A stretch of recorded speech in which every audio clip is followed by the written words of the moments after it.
होली की आत्मा। बचपन से शहर में रहने वाला मनोज इस साल होली की छुट्टियों में अपने गांव दुर्गापुर वापस आता है, जहां उसे देख पूरा गांव खुशी से झूम उठता है। जब गया था तब इतना सा था और अब देखो कितना बड़ा हो गया है। हाँ सरपंच जी, जब मैं गया था तब आप भी बहुत जवान थे और अब देखो कितने बूढ़े हो गए हैं आप। चलो चलो बढ़िया है, बच्चा घर वापस आ गया। इसी खुशी में आज रात पार्टी होगी। क्या बात है, गांव में भी पार्टियां होने लगी। वैसे अगर पार्टी की बात है तो आज क्यों सीधा होली पार्टी करते हैं। होली पार्टी की बात सुन चहल पहल में अचानक सन्नाटा छा जाता है, जिसे देख मनोज को कुछ अजीब लगता है, लेकिन तभी सरपंच बात पलट देता है। अब बहुत देर हो गई, चलो सब अपने घर चलो, पार्टी के बारे में कल सोचेंगे। मनोज भी मम्मी पापा के साथ घर आ जाता है, पर होली पार्टी और उस पर पूरे गांव की खामोशी वाली बात अभी तक उसके जहन से निकलती नहीं। पापा, होली पार्टी की बात पर सब चुप क्यों हो गए थे? अरे होगी उनकी कोई अपनी बात, मुझे गांव की पंचायत ही थोड़ी पता है। चलो सो जाते हैं, कल बात करते हैं। पापा की बात मानते हुए मनोज भी सोच जाता है। आज तो छुपा लिया, लेकिन हफ्ते बाद जब होली का दिन आएगा तब इसे कैसे रोकोगे? अगली सुबह सूरज के साथ ही मनोज भी गांव घूमने निकल जाता है, जिस पर रास्ते में उसे अपनी ही उम्र के कुछ लड़के मिलते हैं, जिनसे दोस्ती कर अब वो उनके साथ घूमने लगता है। इसी तरह कुछ दिन बीत जाते हैं और होली नजदीक आने लगती है। दोस्तों, होली में 4 दिन ही बचे हैं, पर गाँव में उसकी कोई तैयारियां क्यों नहीं दिख रही? क्योंकि यहाँ होली नहीं मनाई जाती। अरे पर ऐसा क्यों? वो राजा भूषण। अरे तुम 4 दिन के लिए आए हो, क्या इतना सोच रहे हो? चलो कुछ खाने चलते हैं। इसी के साथ एक बार फिर होली की बात को टलते हुए देख मनोज को शक होने लगता है। वो घर पहुंचते ही इंटरनेट पर अपने गांव और राजा भूषण के बारे में जानकारी निकालने लगता है। क्या? मुझे आज तक ये नहीं पता था। ऐसा कैसे? किसी ने मुझे कुछ बताया क्यों नहीं? सारी जानकारी लेने के बाद मनोज गांव वालों या अपने मम्मी पापा से कुछ पूछे बिना खुद ही उसकी सच्चाई के बारे में छानबीन करने लगता है, जिसके चलते वो राजा भूषण की हवेली में पहुंचता है। वाह, क्या हवेली है यार। पर क्या यहाँ सच में कोई भूत है? हेलो भूत जी, कोई है क्या? हम इस साल गांव में होली सेलिब्रेट कर रहे हैं, क्या आप उस पर थोड़ा इंटरव्यू देंगे? मनोज के ऐसा बोलते ही गांव में तूफान उठ जाता है और हवेली में रखी सारी चीजें हिलने लगती हैं। एक अदृश्य शक्ति मनोज को धक्का देकर हवेली से बाहर निकाल दरवाजा बंद कर लेती है। ये सब देख मनोज हैरान रह जाता है।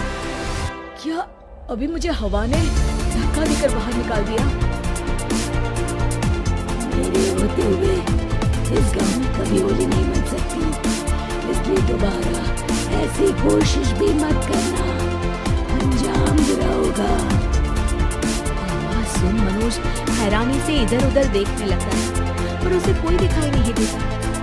वो गांव वापस आ जाता है, जहां तूफान की वजह से सब कुछ तहस नहस हो चुका होता है। आखिर ये तूफान आया कैसे?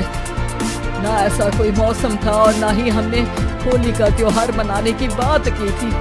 सरपंच की बात पर कोई रिएक्शन लिए बिना मनोज चुपचाप अपने घर चला जाता है। इस तरह देखते ही देखते होली का दिन भी आ जाता है और मनोज रंग लेकर गांव में निकल जाता है, लेकिन गांव पूरी तरह खाली होता है। अरे त्योहार का दिन है, धूमधाम की जगह मातम क्यों मनाया हुआ है? मनोज की आवाज सुन सब अपने घर की खिड़कियां खोल के घर के अंदर से ही उसे वापस जाने के लिए कहने लगते हैं, पर वो किसी की नहीं सुनता। तुझे पहले भी समझाया था, अगर होली खेलने की कोशिश भी की तो अच्छा नहीं होगा। अरे बात मान लो बेटा, तुम्हें सच नहीं पता। मुझे सब पता है। सालों पहले इस राजा ने एक अंधविश्वास फैलाया और आप लोग आज तक उसे मानते आ रहे हो। अरे बेटा, जब तुम पैदा भी नहीं हुए थे उससे भी बहुत पहले से इस गांव पर होली का श्राप है। अगर गांव में होली का त्योहार मनाया जाता है तो प्रलय आना पक्की बात होती है। राजा भूषण इस सब में नहीं मानते थे, और त्योहार मनाने लगे, जिसके चलते होली वाले ही दिन पहले उनके बेटे की और फिर उनकी मृत्यु हो गई। तभी से गांव की रक्षा के लिए उनकी आत्मा उस हवेली में रह रही है। सबकी बातें सुन मनोज उलझन में पड़ जाता है। सोचना भी मत मनोज, अगर तुमने इस परंपरा को तोड़ने की कोशिश भी की तो उसका परिणाम इस गांव और गांव के लोगों के लिए अच्छा नहीं होगा। मुझे भी यकीन नहीं हो रहा कि आप लोग एक बेतुकी बात को मानकर सालों से रंगों के त्योहार को मातम की तरह मनाते आ रहे हो। मनोज किसी की कोई बात ना मानते हुए पूरे गांव में रंग बिखेर देता है, जिसके तुरंत बाद वहां तूफान के साथ बिजलियां गरजने लगती है।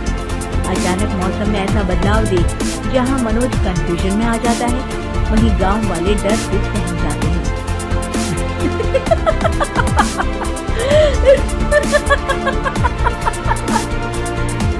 इस लड़के ने हमारे जैसे सिर्फ अपने स्वार्थ के लिए नहीं बल्कि पूरे गांव की खुशी के लिए यहाँ होली मनाई है, जिस वजह से अब इस गांव पर होली का शाप टूटता है। ऐसा बोलकर राजा का भूत वहां से गायब हो जाता है, जिसके बाद गांव के लोग धूमधाम से होली मनाते हैं। खुशियों के रंग गांव में बिखरे ही होते हैं कि अगली सुबह अचानक मनोज कहीं गायब हो जाता है और एक बार फिर गांव में होली का नया राज शुरू हो जाता है।